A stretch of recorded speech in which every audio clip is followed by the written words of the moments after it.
Hello and welcome to another Wardy's Waffle. In this update we've got part 2 of my visit to Newark Sugar Factory. If you remember last week, part 1, we looked at everything outside, so that was weighing, sampling, cleaning the beet and doing everything to it to make it in a good condition to get it into the factory. This update we look at the sugar beet inside the factory and how it's processed into raw sugar. But just before we get into that update, I just wanted to touch on the conference that I'm hosting, or Agri are hosting, and that I'm helping them with on January the 26th at Newark Showground. As you can see from this attachment here, this screenshot, there's quite a lot going on. It's on the 26th, as I've just said, on Thursday at Newark Showground, 9 o'clock start with a 1 o'clock finish around then with a hot lunch. We've got all the drill manufacturers in attendance who were here on our direct drilling day on April the 6th. So that's Horsch, Dale, Simtech, Amazon, Horizon, Sumo, Weaving, Claydon, Sky Easy Drill,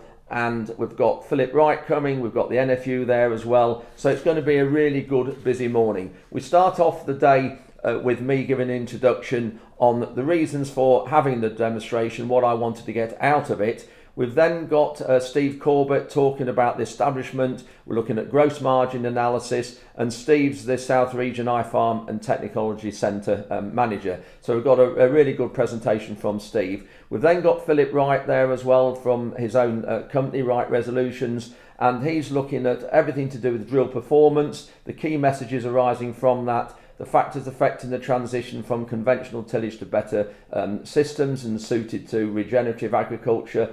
We're looking at the impact of soil type rotations and tillage practices on carbon and general soil resilience. We've then got Amy Watkins from Agri looking at net zero. What does it mean? We've got Rise Home students looking at carbon calculators and discussing those, because there was lots of different calculators, as you know. And then we're going to be touching on at the end the plans for Let Them iFarm for what we do going forward into the new year. So lots going on at the conference. Please do sign up if you'd like to come. Now's your chance to have a look at everything and have an input into it.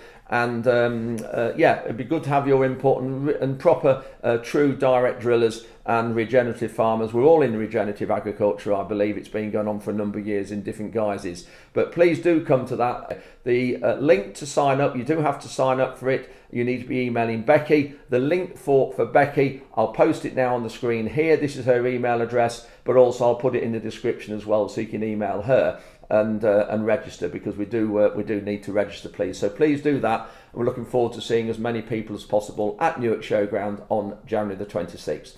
Anyway, we'll now get on to this week's update and the second visit to Newark Sugar Factory. Now also, I've had quite a lot of questions. Some of them I've answered, some of them I wasn't quite sure of the answer. Please do keep them coming, and anything you want to know about processing sugar beet into sugar and any aspects of growing a crop or anything, please do come back to any questions, and if I can't answer them, I'll save them for the next week when we go back into the factory and talk to James and try and get the answers.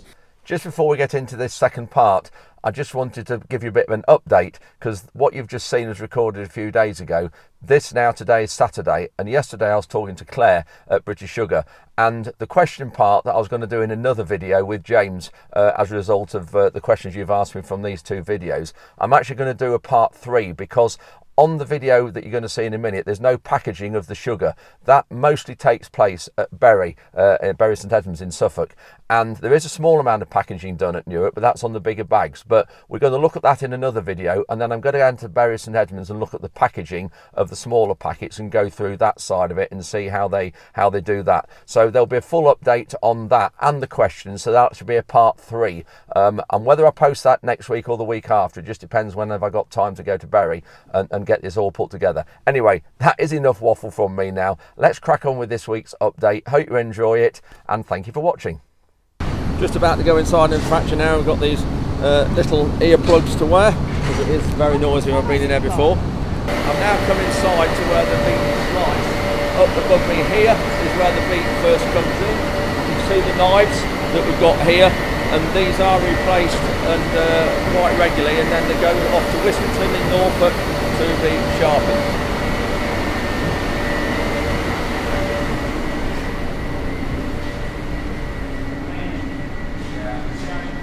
These knives are replaced at least once a day. So this is where the knives are changed over. So you've got your frame here that holds the knives, which are these knives here. You can see there the shape of them, and you can see all the shiny bits and where it's been damaged and why they need replacing. The slicing machines here, there's 4 of them, they're all working at the same time, and apparently if one slows down or the other one speeds up, so the throughput of feed is kept the same. But all these are working at the same time at once. Don't forget there's 9,000 tonnes a day coming through here when the factory's at capacity. That is where it's all been shredded. That's sugar beet now all been cut up. And then we've got some here. This is what it's like. Sugar beet. That is very, very sweet.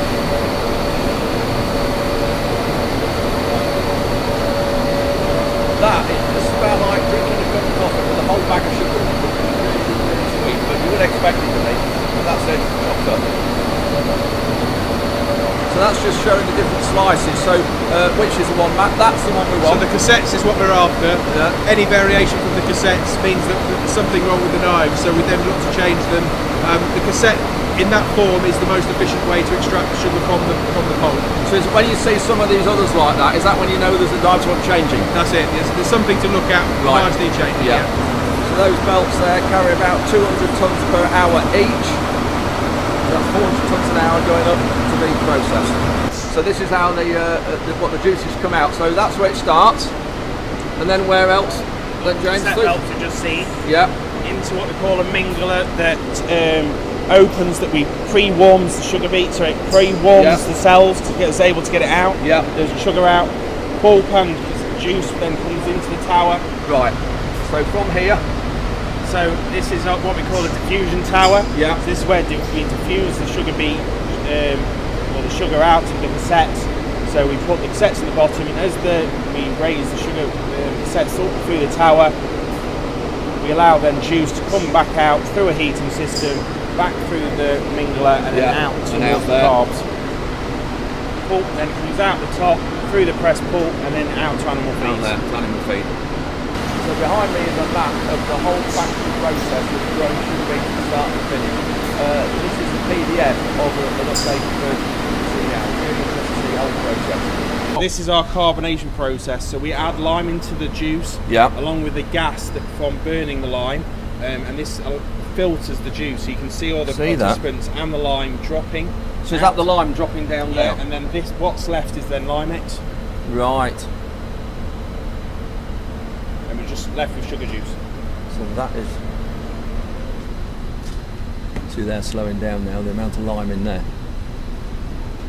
So the lime we've got here, we've seen the shredder part of it, so it goes from after being shredded, James, then goes into diffusion, so where we get the juice out of the sugar, beet fibre, the juice that goes forward into a carbonation process is what this is.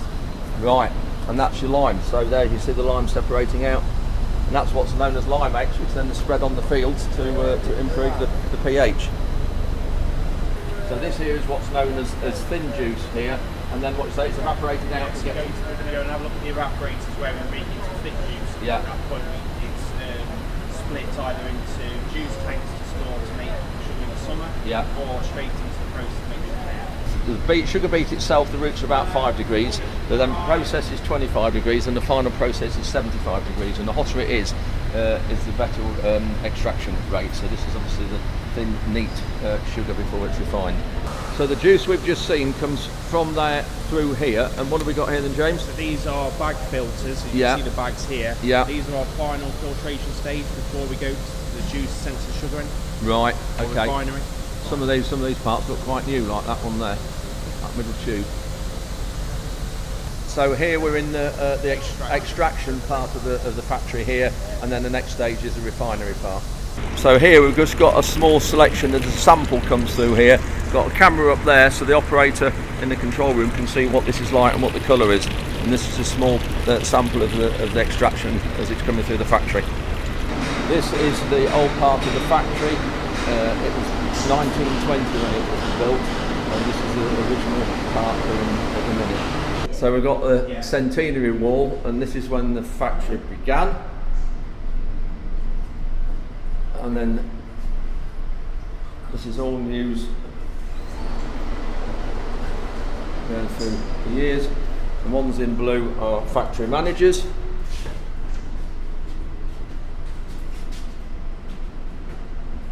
Oh, look who we've got there. I can remember 4 years ago, 5 years ago. I remember doing that.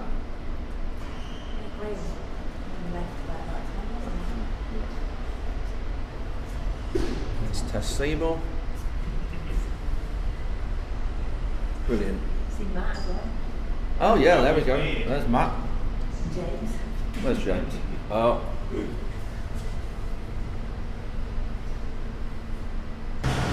So the factory had a serious modification done in 1976. The smell has changed totally now in here. We're now going up a layer or two, and it's getting warmer and warmer and warmer.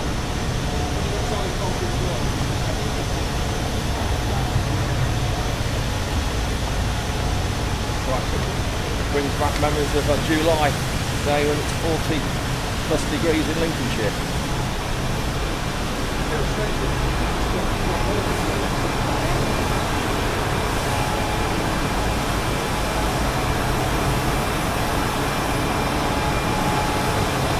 So what we've got going on here then, James, what are these? These are our pans. These are our white pans where we make the sugar. Ah, the sugar. So the sugar's turned from liquid into the crystals here. Yeah, so the evaporation process then comes up to the pans. Right, yeah. So James, what we've got here, this part of the factory. So these are our white pans. Yeah. This is where we make the sugar. So the thick juice is put into the pan and it's boiled under vacuum, and we seed the pan with sugar and grow the sugar crystals within the juice. So what can we see up there? What's that? So that is us bringing juice into the pan and then boiling it with steam. Yeah. And then the next one we can probably see the sugar crystals. Bit of a job to see, but you can just see the window's changed, but there's sugar crystals at the side of that glass. It is a job to see. And how many of these are there?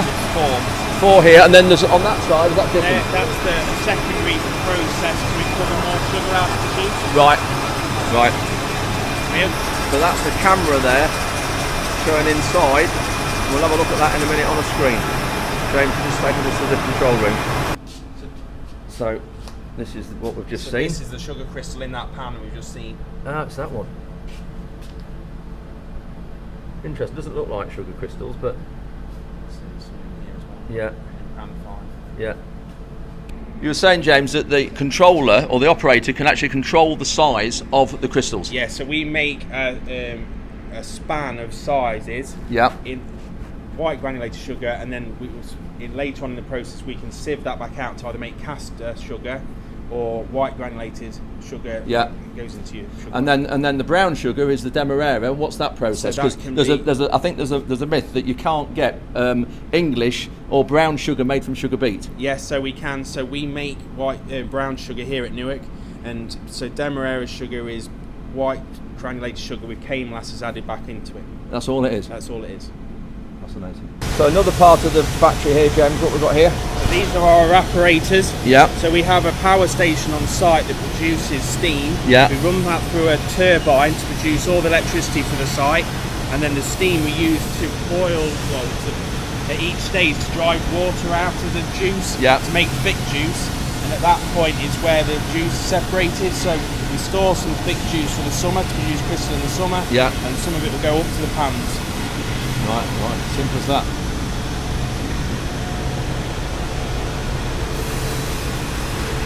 So this is where the white sugar's spun, so what does that mean? So these are like giant washing machines, so the brown liquid we saw with the crystal Yes. upstairs, it goes into a basket, like Yep. a washing machine, is spun at 1500 RPM, all the brown liquid spun off the crystal just leaves the sugar crystal, which goes off to be cooled Yeah. and into the silo. Right. Now just heading into the main control room.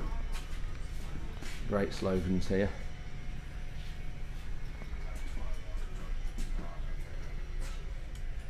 Fantastic health and safety ethos. Right, James. So we have 3 main areas. That there are extractions controlled from the far panel, refinery from the centre, and then the animal feed. Is this one? Yeah, and energy is from this panel, and this is where they control the whole factory from. The whole factory is controlled here. Can I get a bit closer? Yeah. Thank you.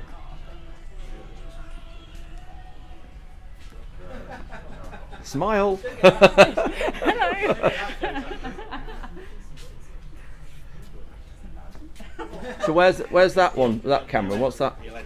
So this is that's where the hopper is above the silos. Right. That's where you saw. Oh, I saw that. Yeah. That's where you saw the carb. Yes. Coming in. The pan cameras. Yeah.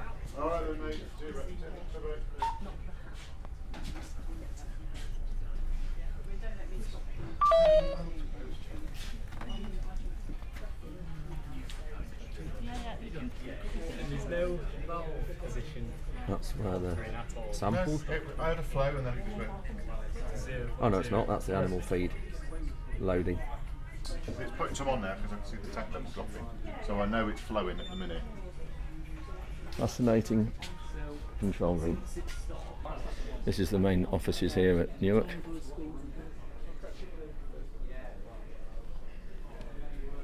This is a model of the factory. So British Sugar owns all this Yeah, so site. all around, so you can see the settling ponds, Yeah. where the soil goes out to, the factory itself, some agricultural land. So this is the bypass. Yeah. You've got the East Coast Main Line. Oh yeah, yeah. Well, that's the East Coast Main Line. That This is one. the Lincoln to Nottingham line. Yeah. So your factory there. Where's the entrance off? Yeah, so here, there's the entrance. Yes. You've got the beat pads, Yeah. the silos, Yeah. and then this is where the tanks at the back is where the sugar's kept for the summer to bring me back in. Yeah. Yeah. That's the factory. We've got the different products that are made here. You can see there, of course, they're all in the silver spoon bag because that is British sugar, not sugar cane. So here at Newark, there's roughly 1.5 million tonnes of sugar beet is sliced. That produces roughly 200 to 250,000 tonnes of sugar. And obviously sugar beet itself is around 80% water, so there's about a 17% extraction rate, so that's 97% total, and then the other 3% is fibre, which makes animal feed, so that's your 100%. So that's the end of the visit. Been a fantastic look around the factory. Hope you've all enjoyed it. Please come back with any questions. There's bound to be some, and click like, subscribe to the channel. You've seen the harvesting process, you've seen the growing process as well, and this is the final icing on the cake. So I've got Matt Evans here. Thank you very much, Matt, for helping organise this. Matt's our fieldsman, and we have contact with Matt on a daily basis if you want, or Matt's in charge of our sugar beet contract, and any queries, problems, Matt's our main contact. So thank you, Matt. No problem, thanks Andrew.